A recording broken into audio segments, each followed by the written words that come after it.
Hi, everyone. Thank you for attending today. We're having a little bit of a technical difficulty with our presenter today. He is logging in, hopefully right now, any second. Just heard from him.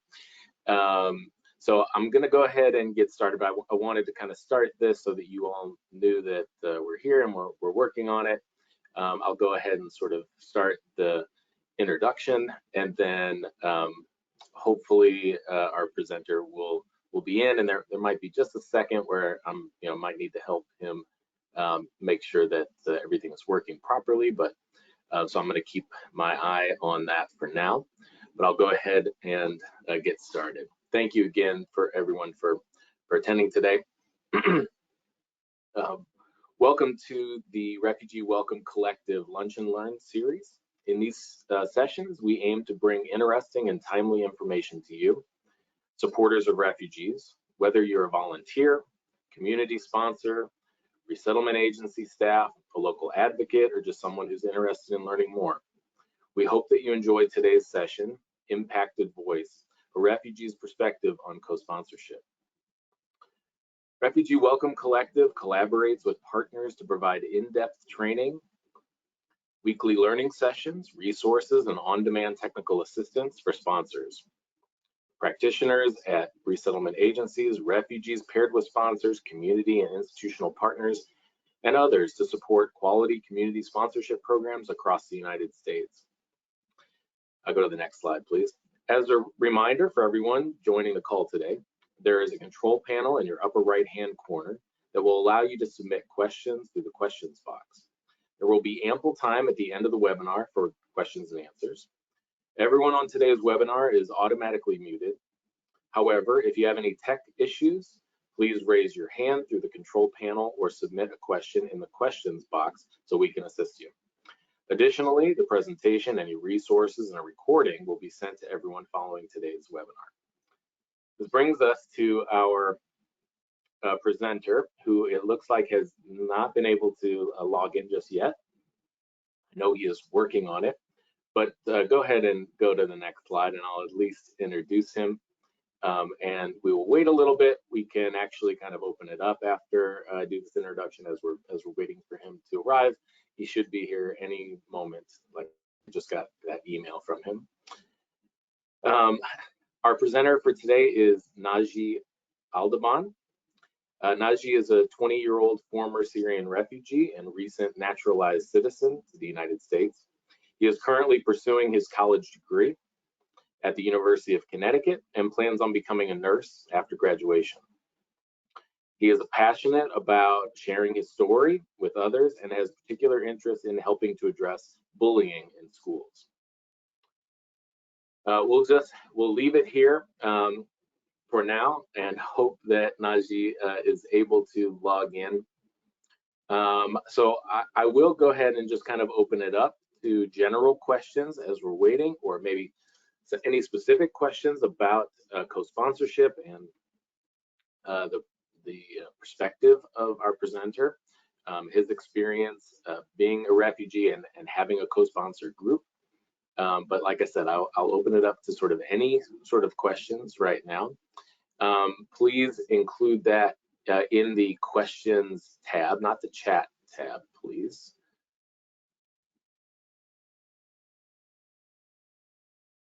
Let's see, I think someone might have tried the chat and I can't. Yes, so and please put questions in the questions tab, not the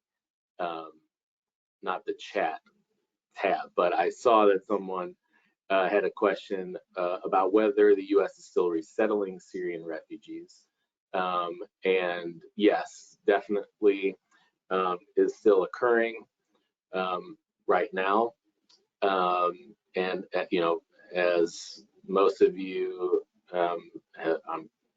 potentially could have known, that there was a pause on Syrian refugee arrivals during the previous administration due to travel restrictions, but that has been changed with the current administration, and there are Syrian refugees arriving in the U.S. now.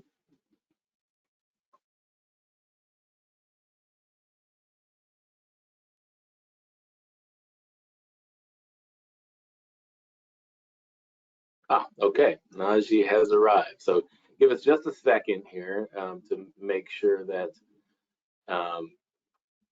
Hi, Najee. Hopefully you can see and hear me. Now it might take a minute for. Hi there. There you Yes. go. Hi, Najee. Thank you. Glad. Are you able to turn on your camera as well? We can hear you, but are you able to turn on your camera? We try.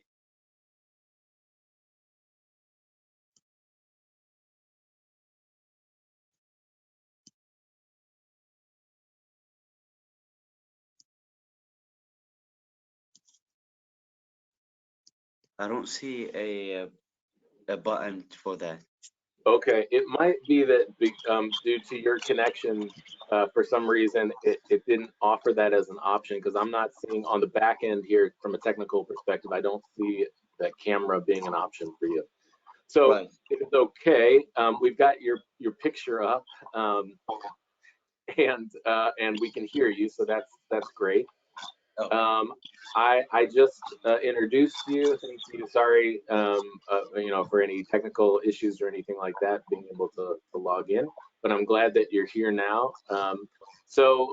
Najee, could I just go ahead and kind of ask you, to tell us a little bit about yourself, and kind of, why you wanted to come and speak today.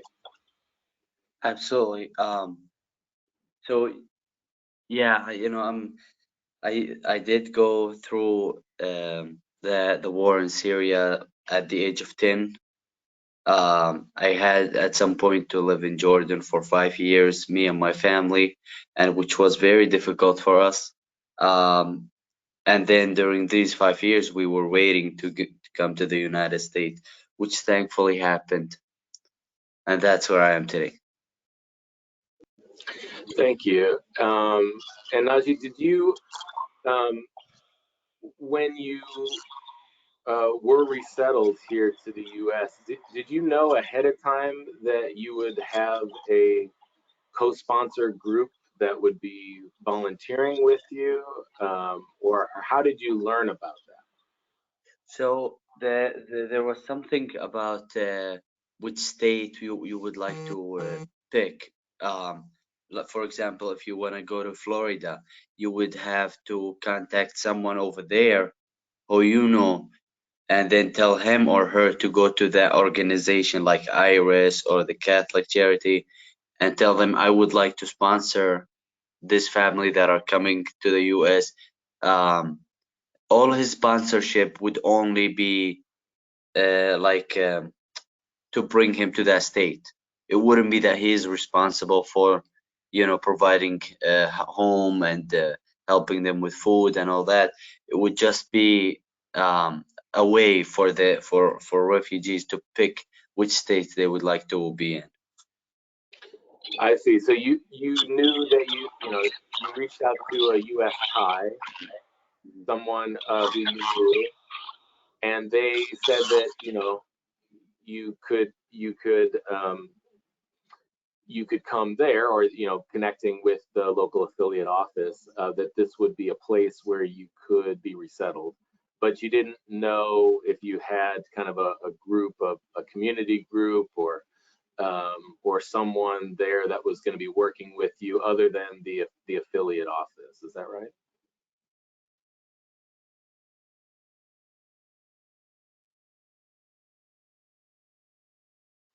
Oh, Najee, it looks like your audio is muted.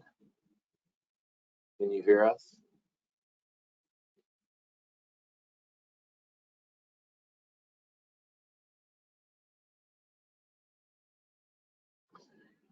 I'm so Okay. sorry. Oh, there you are. Yes. Go ahead. It's muted by organization. Um, Sorry. You were muted for that. Can you repeat that? yeah, so uh, um, sorry.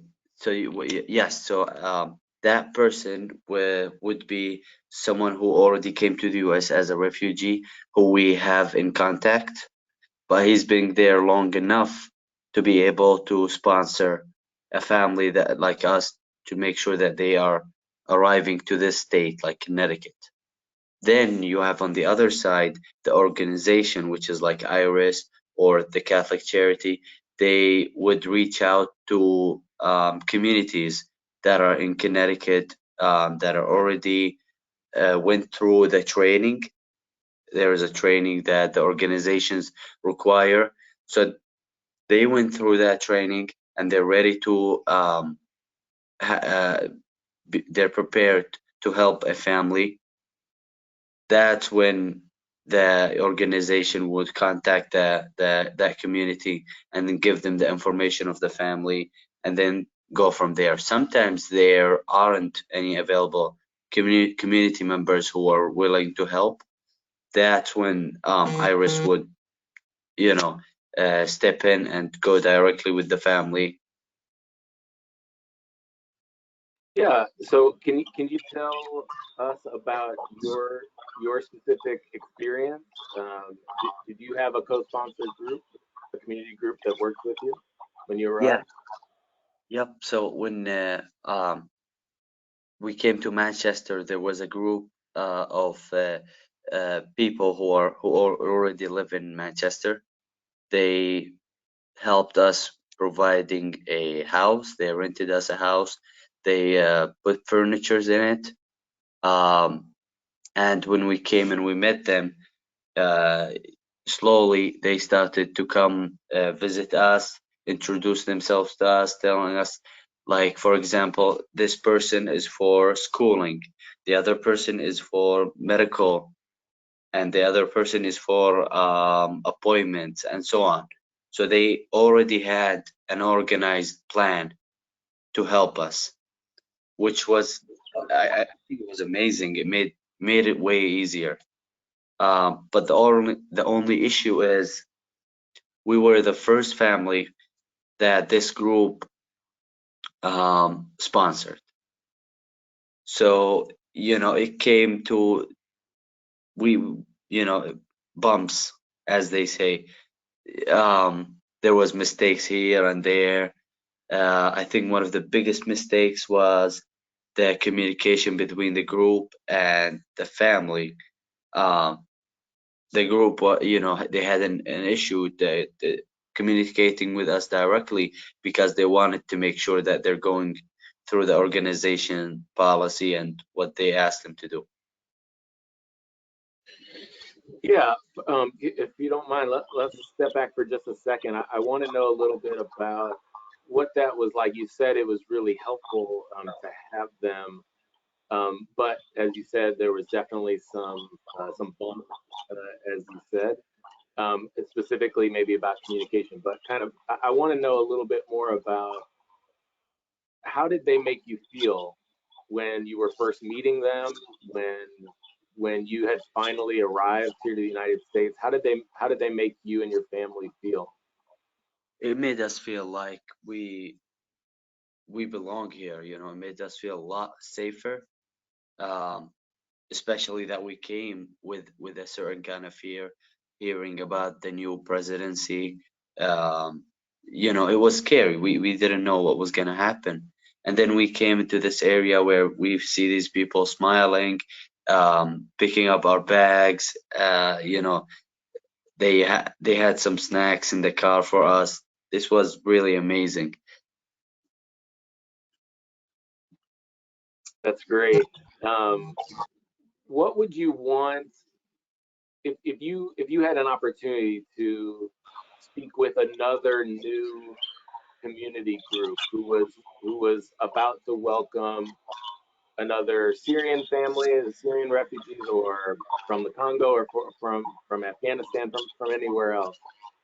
Um, what kind of big message tip might you give them, or what might you say to them that was really helpful or really important to you all when you first arrived? I would say deal with the issues with that family based on each problem. I wouldn't take everything into account and make sure that it's okay with the organization, the bigger organization, because at the end of the day, that organization doesn't see what's going on. It doesn't see what you guys see. So they might ask you to do certain things, but they might not be very helpful for the family. So the more communication you have with the family directly and the more open conversations, I think the better it will be and the easier for everyone. So it sounds like sort of the more personal and unique, treating this family as unique people and in need of specific concerns and specific issues to address that directly, is a good general mode of being, as opposed to thinking in terms of like all Syrian refugees are like this, or all Afghan parolees do this or have these concerns. Does that sound right? Right. Or sometimes I saw this as an issue, saying, let me check with the organization. Let me see the organization. Certain things don't need to be really brought up to them, and you go take the time and ask and see if it's right or wrong. Yeah. Okay, yeah, so more direct stuff. Yeah, and let's talk about some of the bumps, as you say, that communication that was concerning to you all, or made it more difficult, or you were potentially it could have been easier if you all had been able to work through some of those communication things.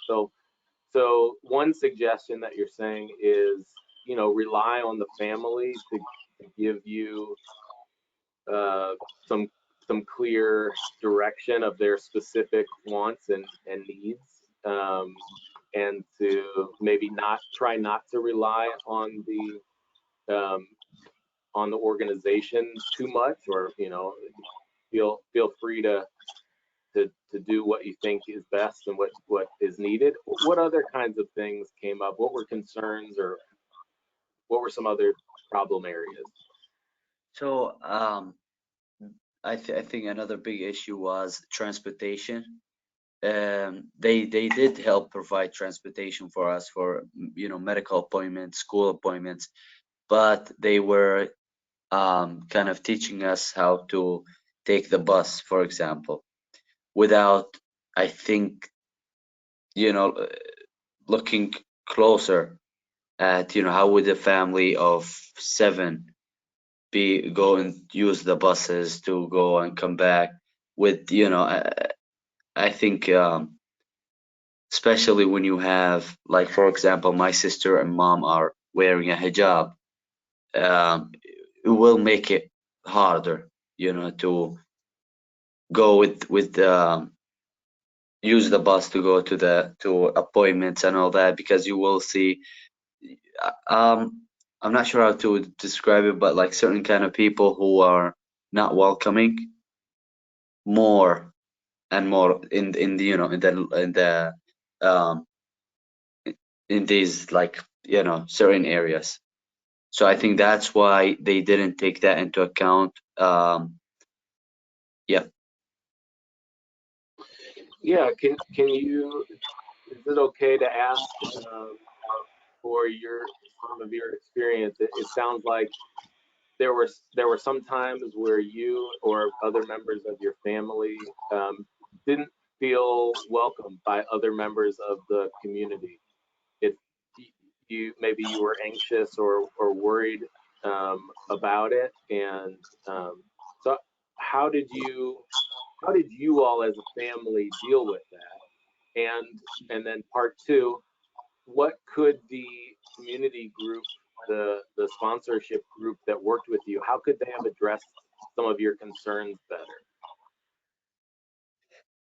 So, you know, um, we were um, forced, kind of like, we didn't have any other choice, to only to take the bus, to go sometimes walk to the stores.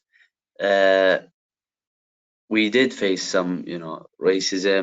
For example, like my mom was walking the street and then someone like literally spit towards her.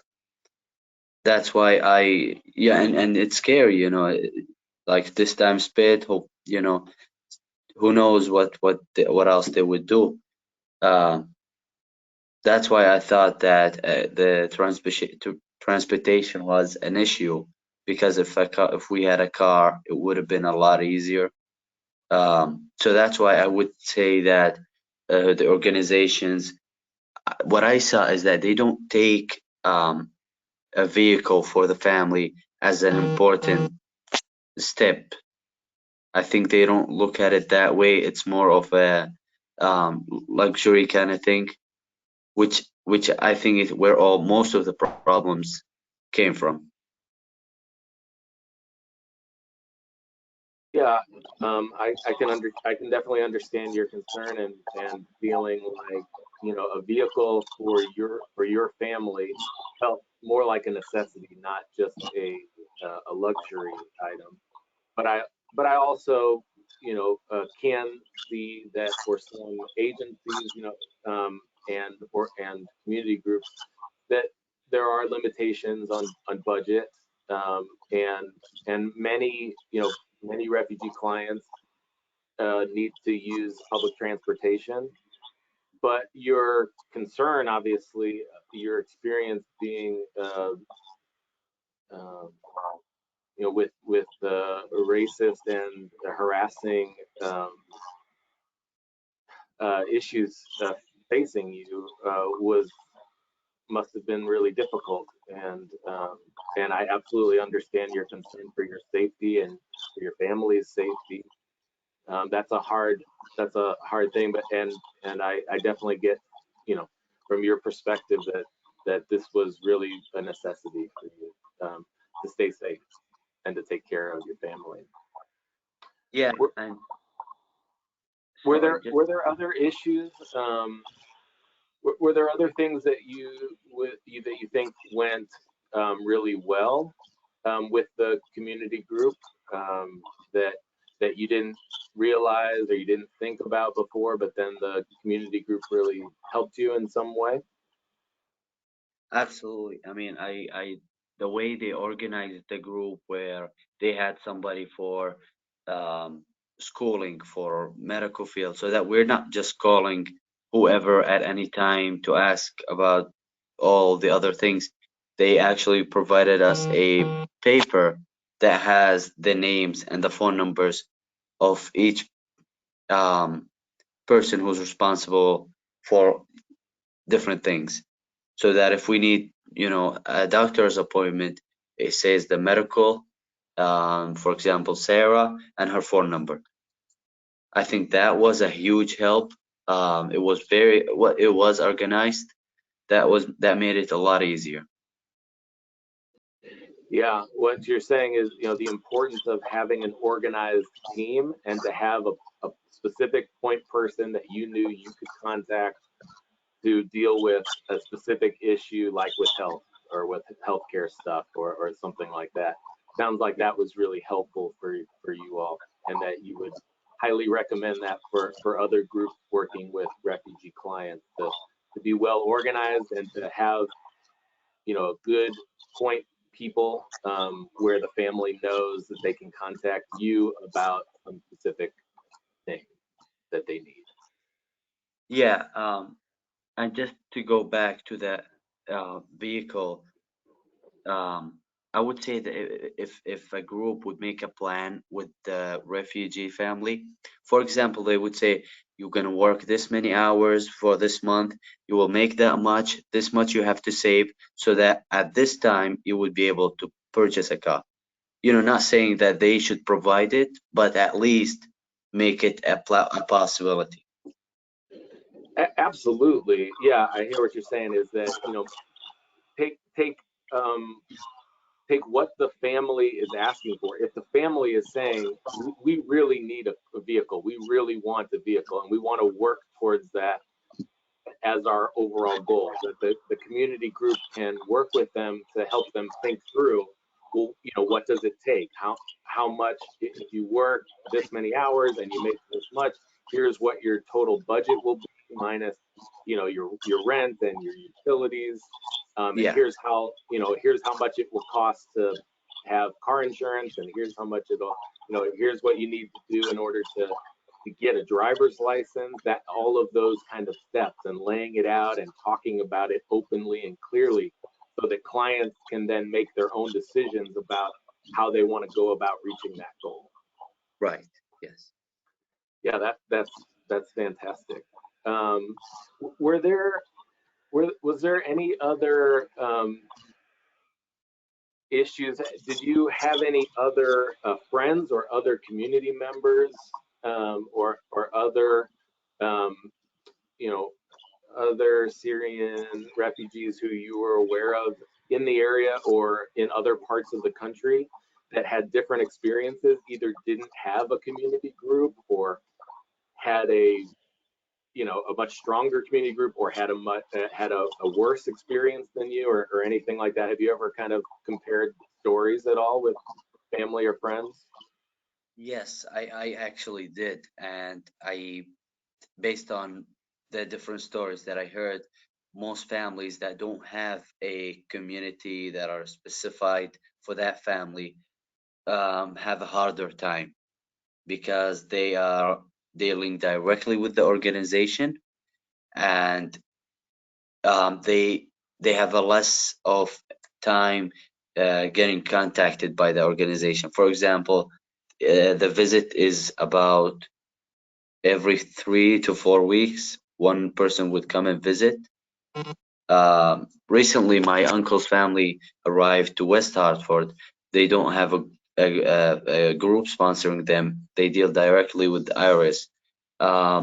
It's definitely more difficult because they're only seeing somebody from time to time, like 2 to 3 weeks, and their paperworks are going slower, because of how the organization has a lot of other families. It's taken longer to process things, so it definitely makes it more difficult if you don't have a community sponsorship. For example, it took them 2 months to enroll in schools. They had 5 kids. They just recently were able to go to school after 2 months, 2 months and a half of being in the US. So these kind of things all add up and make it more difficult. Absolutely, and that's certainly not uncommon to recognize that um, you know clients who are able to be matched with a co-sponsor group, who that group of volunteers, somewhere around a dozen volunteers working with that client family, and is invested in that family and wants to participate, wants to volunteer with them, wants to help them through the process. That's a dozen people, 10 or 15 people that are all working just with that family to provide that extra support. Whereas in an office staff, they have lots of clients that that all need a lot of attention. And so the individual staff members may just not have as much time to devote to that family. You really do highlight that pretty clearly.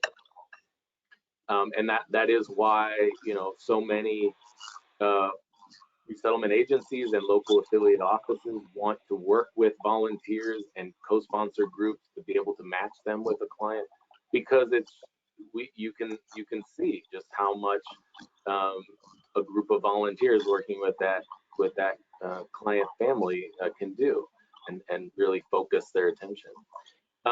It is 12:30, so I would like to transition to more of the question and answer, even though kind of this was an ongoing kind of interview sort of style. I'd like to open it up to attendees.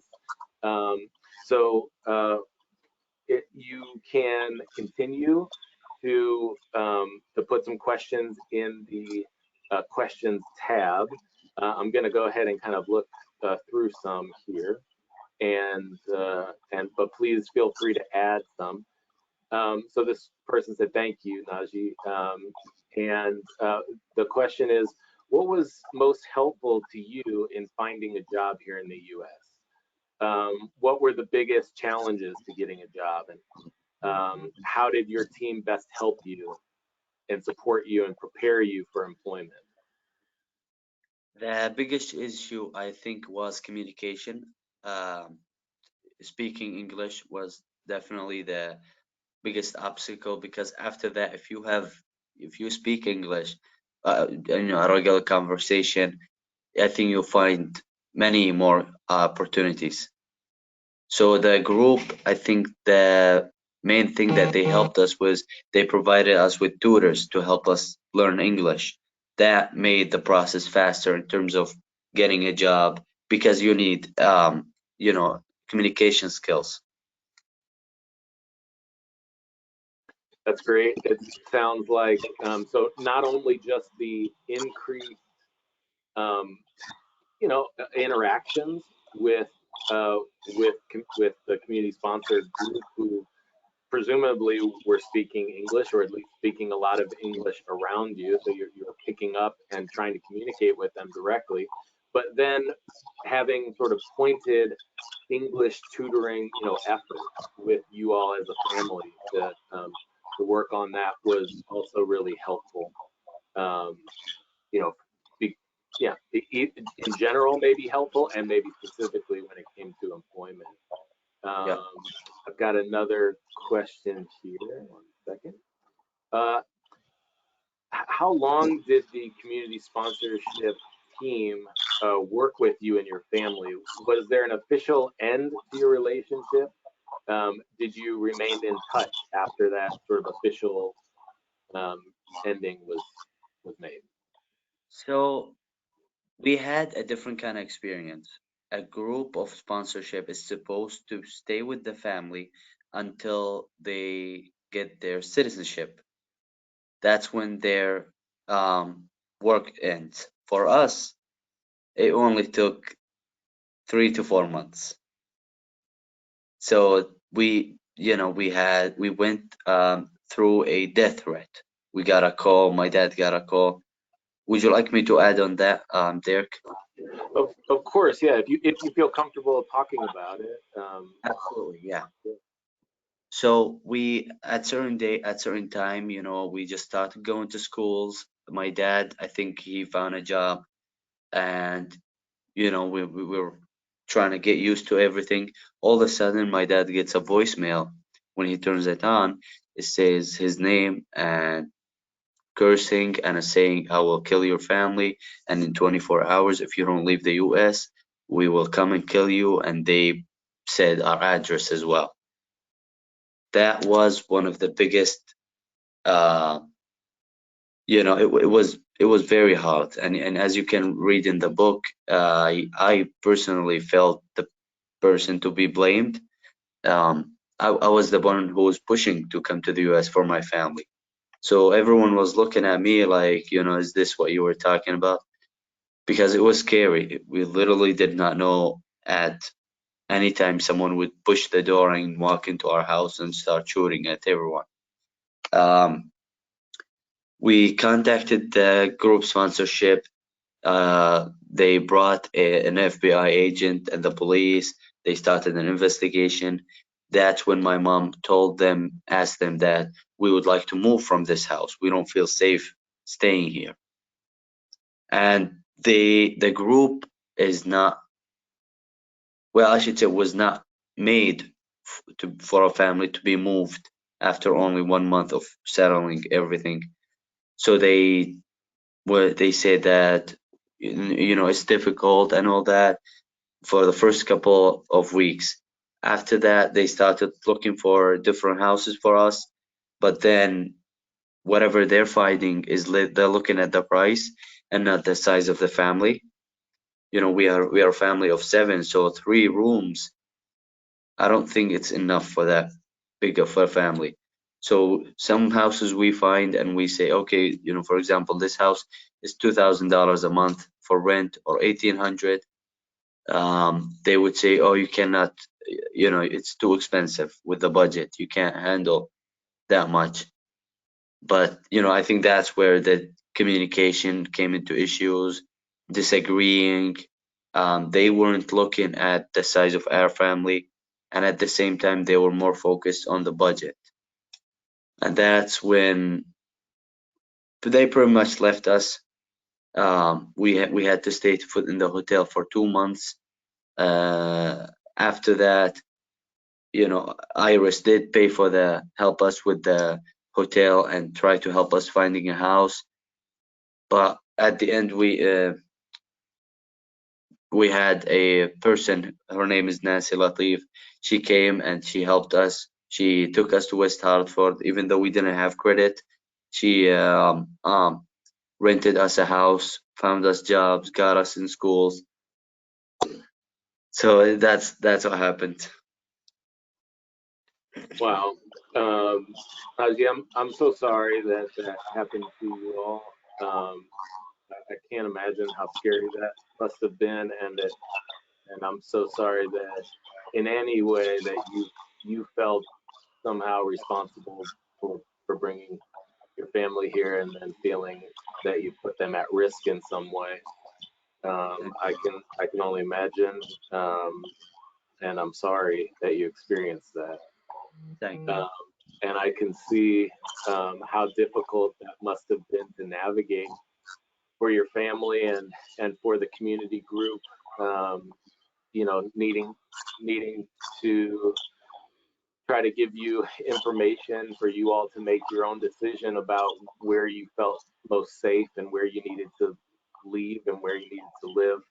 And I could see how, if it's in a different town or in some other place. I'm glad that eventually you found where you all needed to be and had some support there, to be able to do that. Um, so I'm glad that worked out in the end, but that must have been extremely scary to go through that. I'm so sorry. Um, so you are now 20 and you are in school and and you want to be a nurse, correct? Yeah. And I know that you're also kind of passionate about um, addressing issues of bullying, maybe especially in school. I'm assuming in part that was related to your own experience. Yeah. Um, yeah. Um, can you talk a little bit about school, about your experience in school, and how you think a community sponsorship group could help the family, with getting the kids in school, but then being successful in school, and maybe in particular addressing issues of potential bullying and making sure that the family feels welcome, the kids feel welcome in classes. Yeah, so the experience of my school came from um, Jordan, where we went as refugees after the war in Syria. For like 5 years, I was not able to go to school. Every time I tried to go to a different school, I would get beaten up, and then I would come back home crying, and my dad wouldn't be able to do anything. So eventually, we decided that it's best if I sit home, learn English. Hopefully, when we go to the US, that would help. But I did miss 5 years of school because of bullying. So it has a different meaning to me. It's very very difficult. Um, Coming to the US, I did face that in the beginning. I think if the best way would be someone from the group sponsorship to have more open conversations with the kids. Not being like in front of their parents and making them uncomfortable, but making them feel comfortable to talk about what they feel. Sometimes it's kind of scary, and they feel shy to say, "Oh well, there's this guy who follows us around, and he says go back to your country," which is what I faced, a lot. So I think having more conversation with these kids who go to school would make it a lot more comfortable for them. And then if there were any issues contacting the teachers and the um, educators to make sure they find a solution for that issue, because it does make a huge impact on the persons. Yeah, thank you for that. I think that that's really great advice. I think, for co-sponsored groups who, um, you want to think of your community as a welcoming community. We're the volunteers. We're working with refugee clients, and we want to present that the school is a safe place and that it's a good place to go to, and all that, and that is important, and it is good to express that.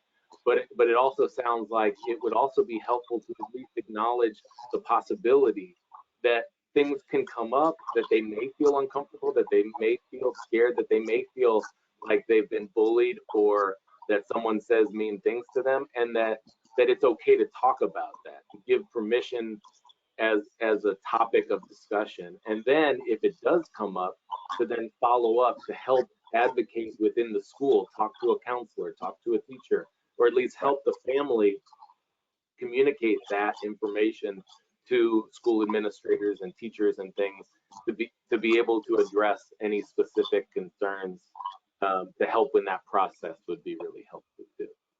Yes, because I think a new kid who will come to the US to learn, to go to school without the knowledge, and they don't know English, um, there's a feeling that they go through, which is feeling powerless. It's like, oh, I'm coming to their country. Why would I go and tell if they no welcome me? These kind of feelings, I went through them, and I'm sure a lot others will. So just making sure that they're comfortable talking about it will make it a lot easier.